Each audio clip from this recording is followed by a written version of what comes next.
Le fils de ma sœur a craché dans mon assiette au dîner et a dit, « Papa dit que tu le mérites. » Tout le monde a ri. Je me suis levé en silence et je suis parti. Cette nuit-là, ma mère m'a envoyé un message, « Ne nous contacte plus. » Mon frère a réagi avec un pouce levé. J'ai répondu, « Compris. » Le prélèvement automatique pour le prêt immobilier se termine demain. À 23h42, la conversation a explosé. J'ai failli renverser cette maudite table. Je n'avais jamais été aussi tenté de faire une scène de toute ma vie. Ce n'était pas seulement le crachat, cependant. Voir Caleb se pencher, me regarder droit dans les yeux et lancer délibérément un glavio dans ma purée de pommes de terre était déjà assez dégoûtant. C'est ce qu'il a dit après qui m'a retourné l'estomac. Papa dit que tu le mérites. Je me suis levé. Ma chaise a raclé le sol. Pendant une seconde, je n'avais même plus l'impression d'être dans mon propre corps. Qu'il ait 10 ans ou non, cet enfant savait ce qu'il faisait. Il savait exactement ce que ces mots signifiaient. Et la façon dont il l'a dit fier, à voix haute, comme si c'était une blague de famille dont je n'étais pas au courant m'a donné envie de dire quelque chose qui aurait réduit en cendres tous les ponts dans cette pièce. Mais je ne l'ai pas fait.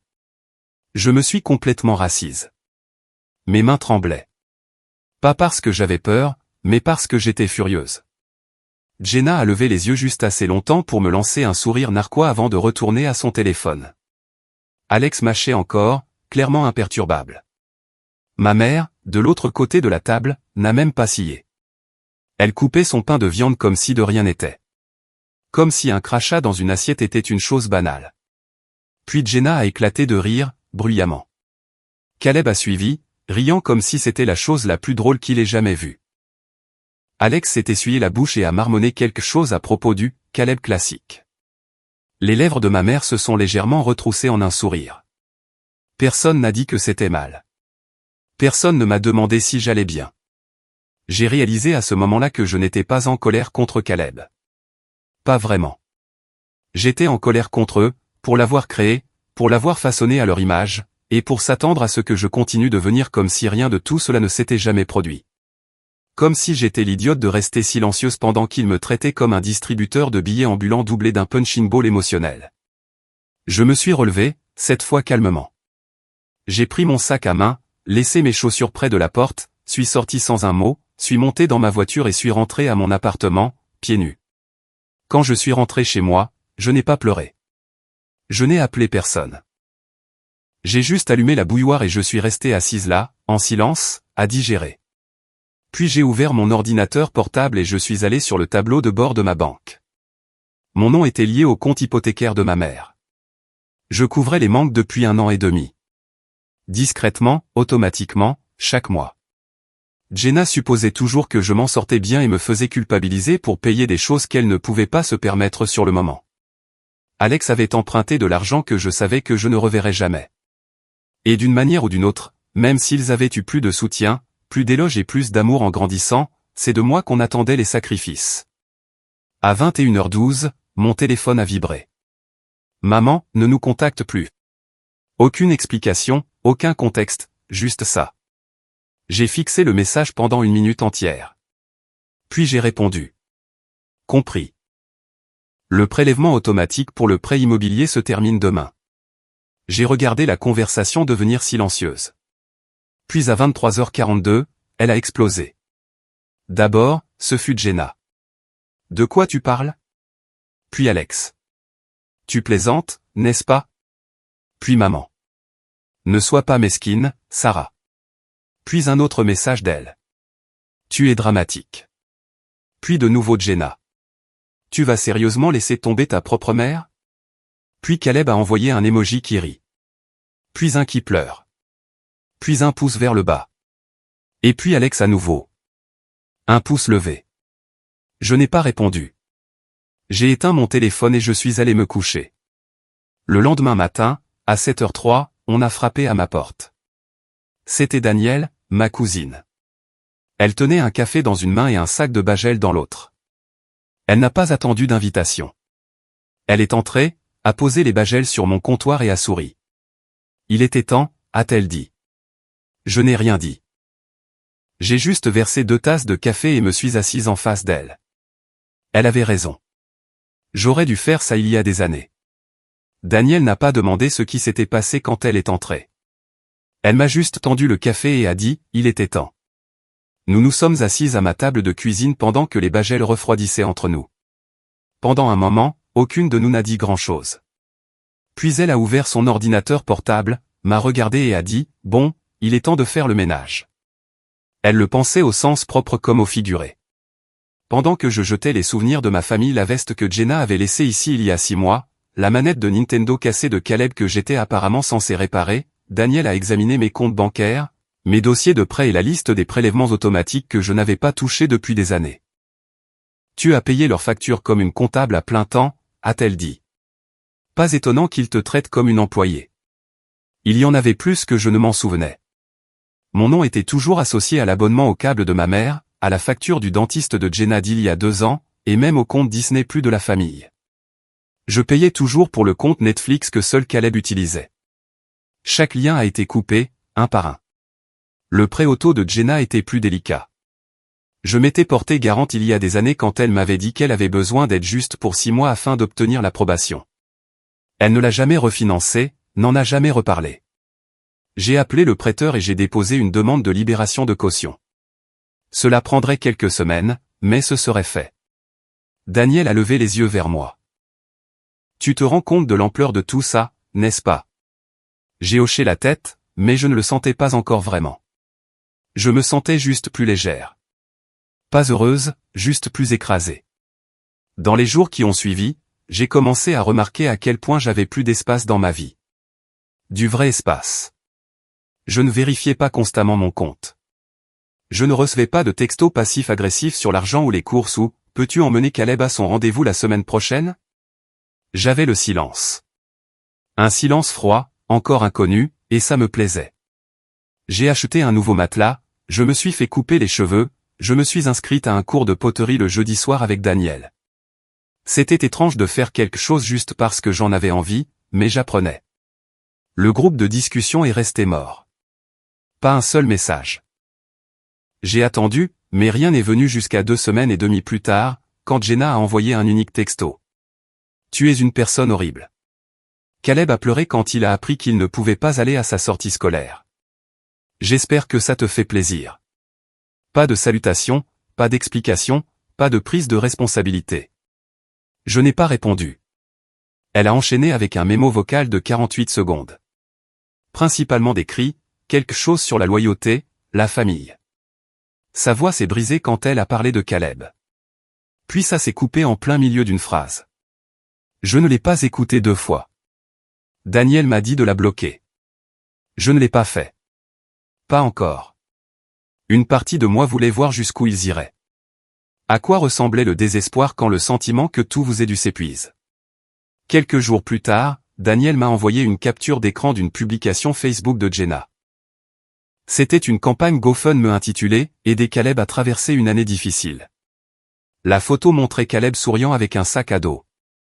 La description était vague, quelque chose sur des déjeuners impayés, des factures médicales soudaines, et comment certains membres de la famille avaient choisi de tourner le dos. Il y avait un seul don, $10 de notre mère. Cette partie-là m'a fait mal. Danielle me l'a envoyé sans légende. Je l'ai juste fixé. Je n'ai pas fait de don.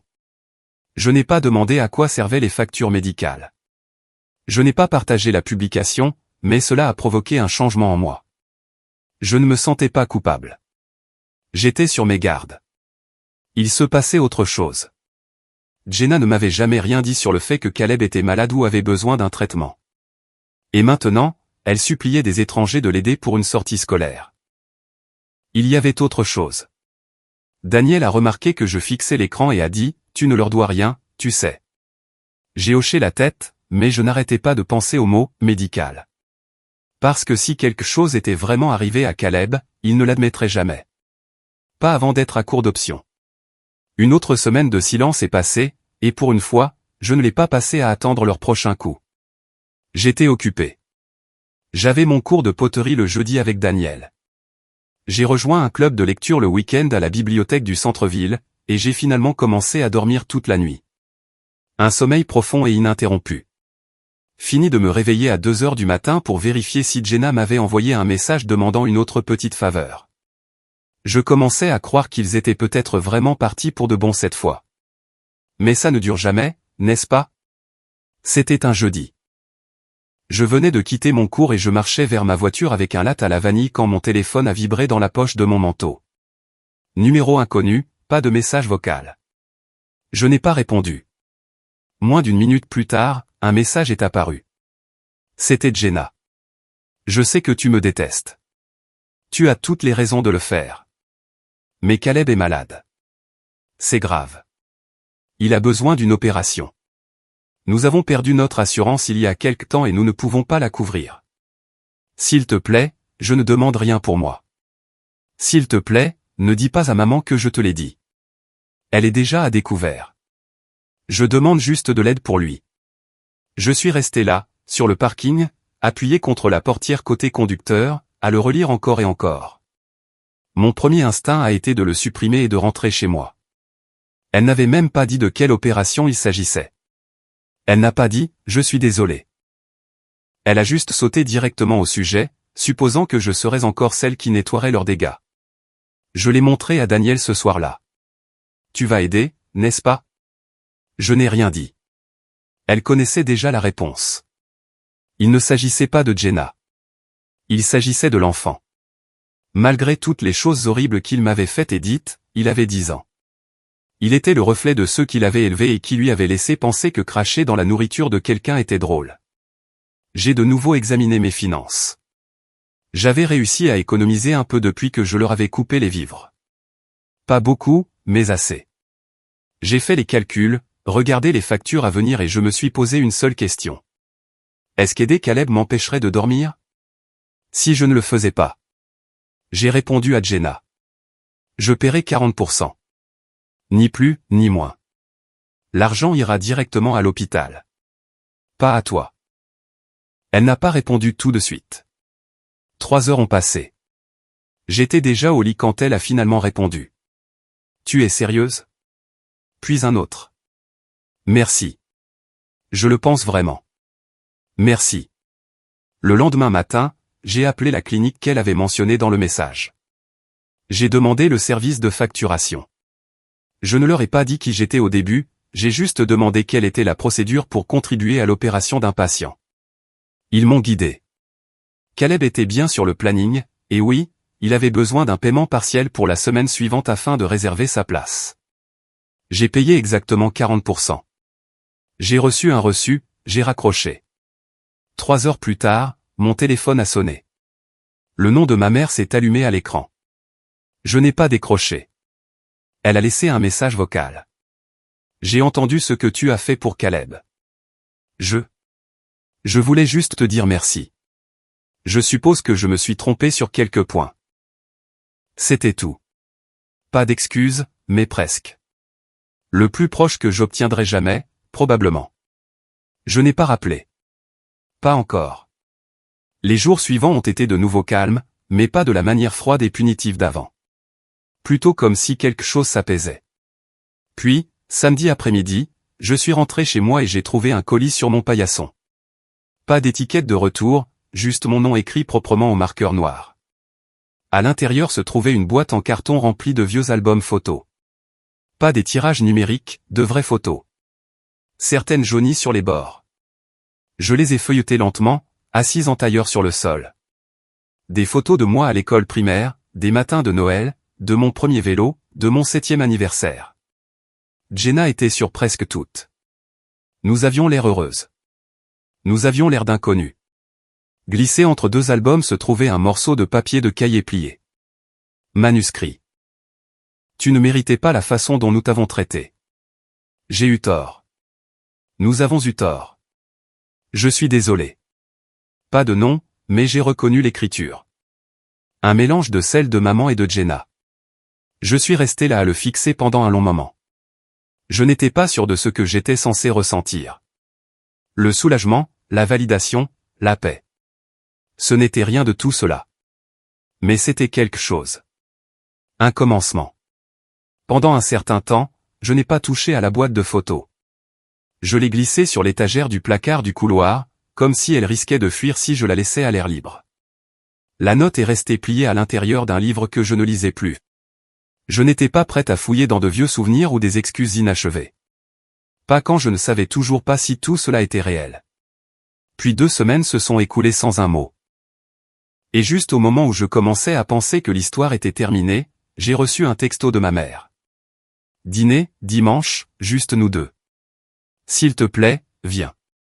Danielle a été immédiatement méfiante.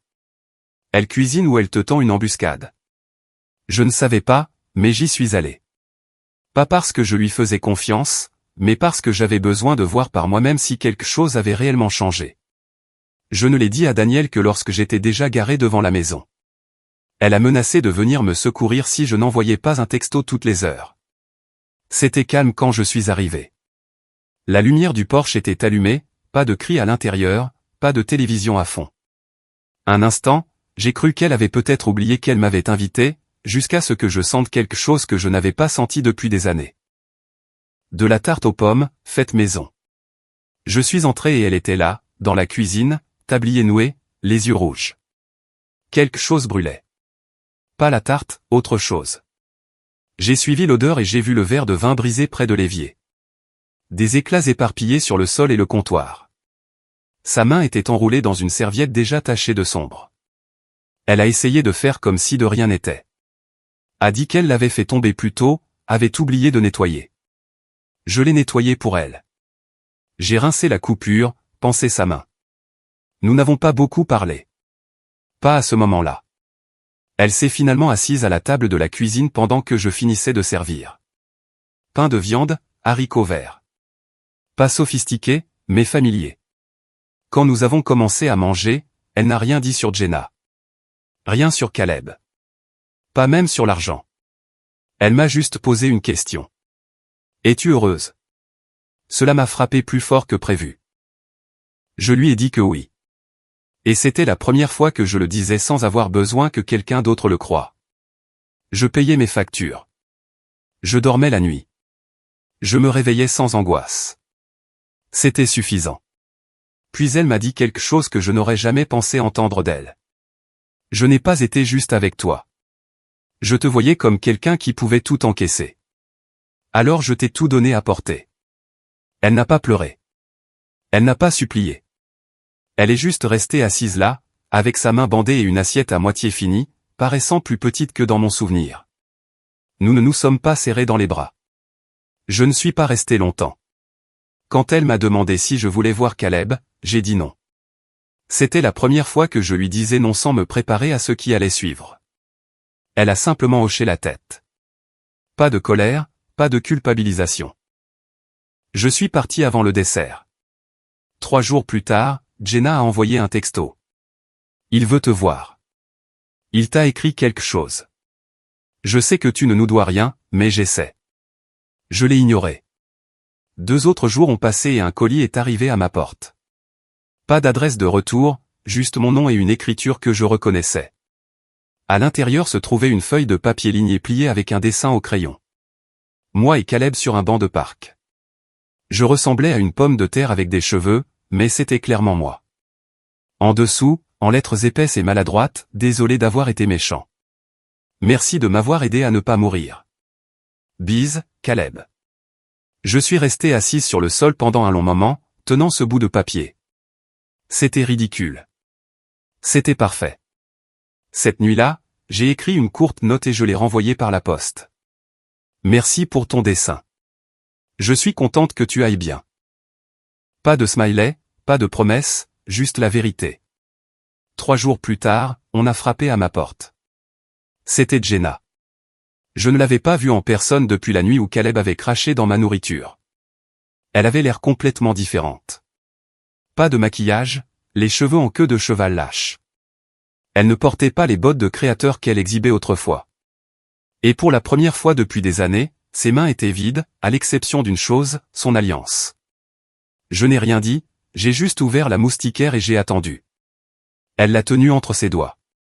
Je la vends. J'aurais dû le faire il y a longtemps.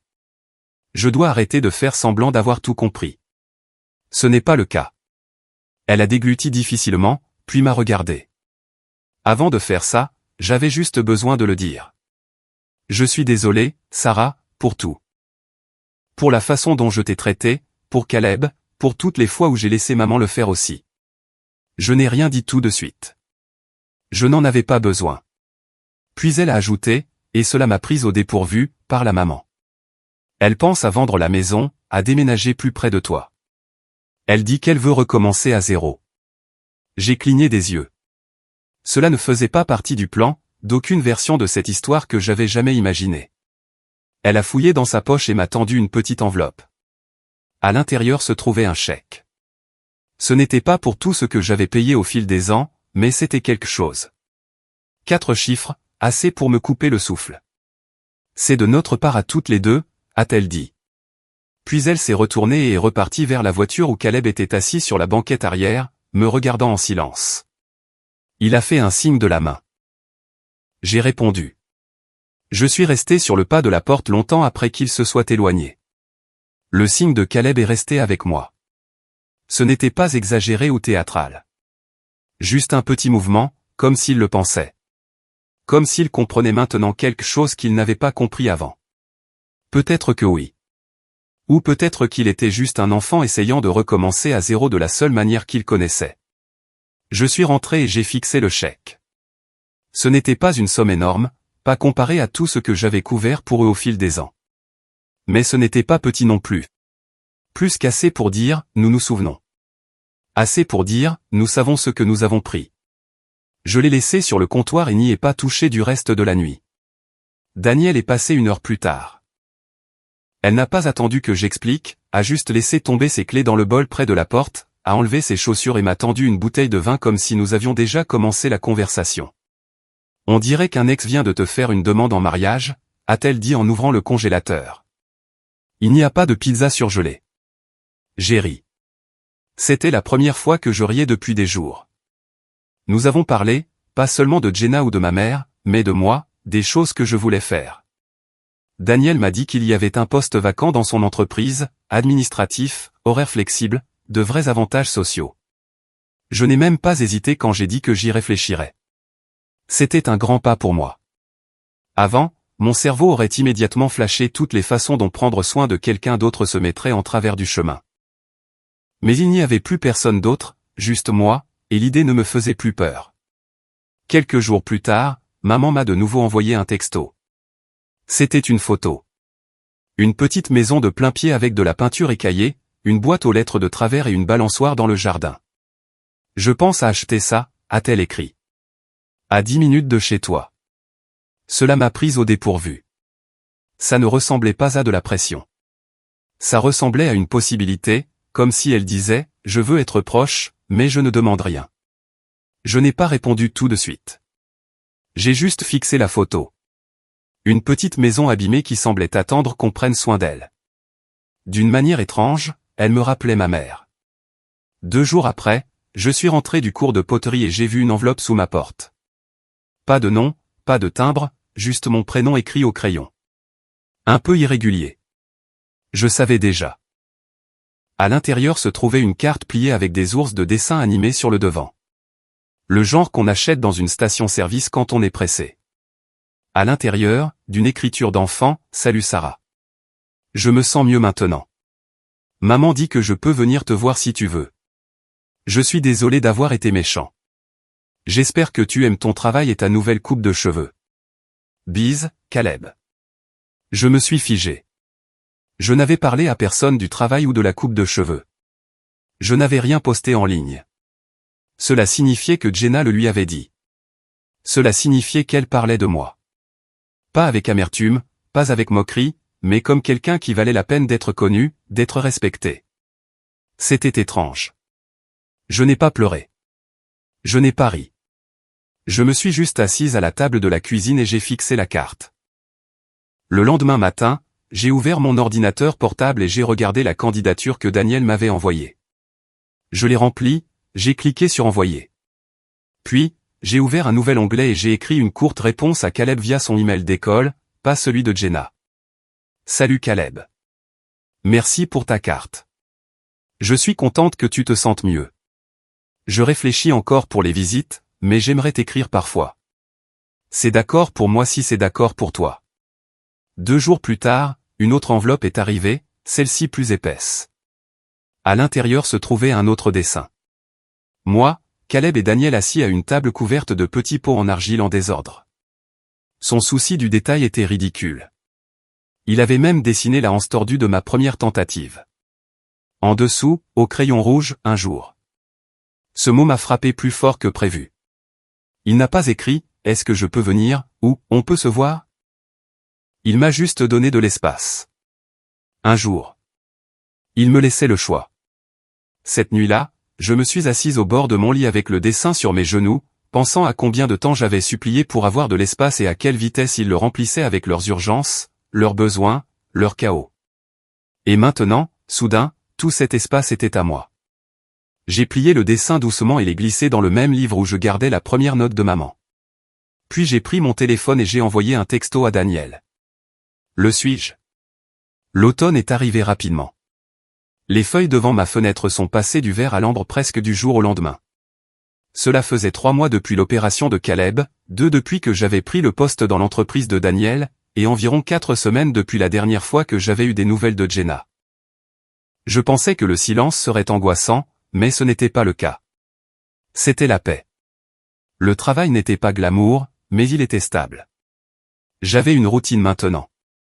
Café du même petit commerce chaque matin, un bureau près de la fenêtre, et des collègues qui n'attendaient pas de moi que je règle leur vie. Daniel et moi faisions du covoiturage la plupart du temps. Elle ne l'a jamais dit, mais je sentais qu'elle aimait m'avoir près d'elle. J'aimais ça aussi. Un jeudi soir tranquille, mon téléphone a vibré. C'était maman. Elle avait acheté la maison. Le message était simple. Je l'ai fait. La vente est finalisée. Je déménage dans 2 semaines. Tu n'es pas obligé d'aider, mais j'aimerais cuisiner pour toi une fois que je serai installé. J'ai fixé le message pendant un long moment. Puis j'ai répondu, un dîner. C'est tout ce que j'accepte. Quelques jours plus tard, une autre lettre est arrivée. Celle-ci n'était pas de Caleb. Elle était de Jenna. Dactylographiée, signée. Pas de dessin, pas de pique passive-agressive cachée entre les lignes, juste une page entière de clarté. Elle parlait de la honte, d'avoir vu Caleb frôler la mort et de réaliser que la seule personne qui avait été à la hauteur n'était ni elle, ni Alex, ni même maman, mais moi. Elle a dit qu'elle me détestait, non pas parce que j'étais cruelle, mais parce que je continuais d'être bienveillante, et que cela lui montrait qui elle n'était pas. Elle a écrit, « Je sais que tu ne me dois rien. » J'avais juste besoin de dire ça avant de renoncer à attendre quoi que ce soit en retour. Je n'ai pas répondu, mais j'ai gardé la lettre. Puis, juste avant le déménagement de maman, j'ai reçu un autre message de Caleb. Salut Sarah. Maman dit que je peux t'inviter à quelque chose. On fait un dîner de famille. Un vrai. Sans cris, sans pain de viande bizarre. Maman a dit qu'elle utiliserait même les belles assiettes. Tu peux dire non, mais j'espère que tu ne le feras pas, les mots « un vrai » sont restés avec moi. Daniel a haussé un sourcil quand je lui en ai parlé. Tu leur fais confiance pour ne pas imploser? Non. Mais je me fais confiance pour partir s'ils le font. Alors j'y suis allé. C'était étrange dès le début. Maman a ouvert la porte et m'a réellement serré dans ses bras. Pas un geste froid et calculé, mais une étreinte maladroite et sincère qui disait « j'essaie ». À l'intérieur, Jenna était déjà à table, aidant à servir. De la vraie nourriture, pas des plats à emporter dans une barquette ou une pizza surgelée. Poulet rôti, salade, de vrais légumes qui ne venaient pas d'une conserve. Et Caleb, il a couru vers moi et m'a tendu une serviette pliée en triangle. « Je t'ai fait un marque-place », a-t-il dit. « Il y a ton nom et tout. » Je me suis assise, m'attendant à la tension, attendant le sarcasme, que quelqu'un craque, que les vieilles habitudes reviennent. Mais elles ne sont pas revenues. Nous avons parlé de choses normales. J'ai demandé à Caleb comment ça allait à l'école. Il m'a dit qu'il aimait l'art maintenant. Jenna a mentionné qu'elle passait des entretiens dans une bibliothèque locale, juste à temps partiel, mais stable. Maman a dit qu'elle essayait un groupe de marche pour les gens qui ont oublié comment se faire des amis. À la fin du repas, Jenna m'a tendu une petite boîte. Elle n'était pas emballée, juste fermée avec du ruban adhésif. Je l'ai ouverte lentement. À l'intérieur se trouvait la vieille photo de famille que j'avais toujours aimée, celle de nous tous au lac quand nous étions enfants. Je tenais Caleb en arrière-plan, bien qu'il ne soit même pas encore né. Maman a dit que c'était la seule copie. Elle voulait que je l'aie. Il y avait autre chose dans la boîte. Une clé de la nouvelle maison. Au cas où tu voudrais passer, a dit maman. Ou partir. Sans engagement. C'est aussi chez toi, si tu le veux. Je n'ai rien dit pendant un long moment. Mais je suis resté pour le café, pour la tarte, pour un moment qui, enfin, ressemblait à une famille. Et peut-être, après tout, que c'était ça, la vraie fin. Pas une fin parfaite, juste une fin possible.